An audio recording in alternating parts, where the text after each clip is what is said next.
Thanks for stopping by, everyone. My name is Jeff. So NIO stock dipped 21% during the trading day and then an additional 4% in after hours. Now I gotta say, this really comes as no surprise to most of the people in Wall Street. I think the common belief is that NIO has run its way into gains simply off of hype at this point, but not necessarily earnings growth, and their market cap is not truly justified. I'm going to tell my side of this story. Is this a good place to buy NIO on this 25% dip, or should we wait a little longer? So I actually exited my position in NIO, and even though it is becoming kind of attractive already on a 25% drop, but I'm going to explain why I think you should wait just a little longer before you take a position in NIO. But real quick, guys, if you're new to the channel, make sure to subscribe and hit the bell to get all notifications, and drop a like on this video, guys. I really appreciate all the support. So NIO dropped their earnings report yesterday at market close. Guys, we're briefly going to walk through this. There's quite a bit of material we need to cover though. So I'm going to report these numbers just in American conversion, but the total revenues were $499.7 million in the fourth quarter of 2018, which that is actually pretty good. Did pretty good there, and that represents an increase of 133% from the third quarter. Now their loss from operations, let's talk about that. Okay, $501.3 million in the fourth quarter, and that is a 22% increase from quarter three and a 100.6% increase from the same period in 2017. So obviously shareholders are reacting to that. This is not the kind of news anybody wants to hear, that you're taking this level of losses. Obviously too, this is a startup company. So, you know, when these companies are taking these big losses, a lot of times investors will turn their head, but there's quite a bit more to this. Now their net loss was $509 million in the fourth quarter. That's a 24% increase from quarter three, and it also represents a 100.6% increase from that same time period in 2017. Despite having better revenue numbers, the losses create such a marginal issue that big time shareholders sold off almost immediately. And so that was half of the story. Let's talk about the other half, okay? NIO actually warned investors of a greater than anticipated slowdown in electric SUV demand for the early part of 2019. Now right there, guys, let's stop. The bottom line is the automotive industry is a very difficult industry to try to trade stocks in. So any kind of slowdown in demand, you know, and the shareholders are just going to run. They're not going to spend any more time waiting for that to get better. Shareholders are going to leave.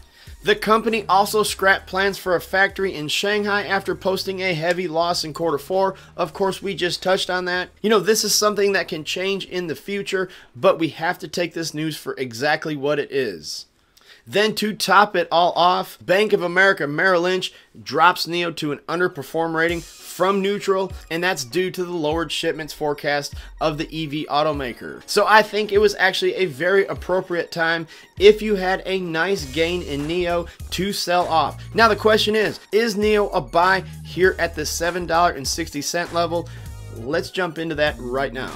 Now guys, I think you need to wait. I see shares of NIO going under $7. Guys, I think they're going to get close to $6 and could possibly become cheaper than $6. And this is exactly why right here. So NIO's IPO lockup date is on March 11th. So mark that on your calendar. It is 5 days away from today. But the reason this is such a big deal, guys, and so the reason I think the stock dips even lower is because the underwriters from the IPO have the right to sell their shares. You know, their lockup expiration, that time has been met, and they can sell off their shares of NIO and completely move on. Now, does that mean all the underwriters are just going to sell and bail on NIO?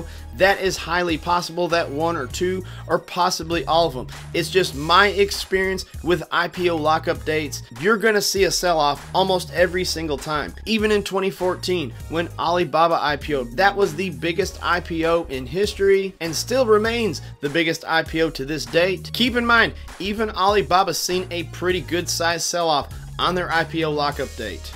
So back in December, of course, NIO was trading down with the entire market. Right here on the 24th, dipped down under $6, guys, and then it really took off over the past couple of weeks, trading itself all the way back up well over $10 a share, right before they reported earnings. And now it's took this huge dip. And guys, my advice to you is just be patient. At least wait to see what happens on the lockup expiration date.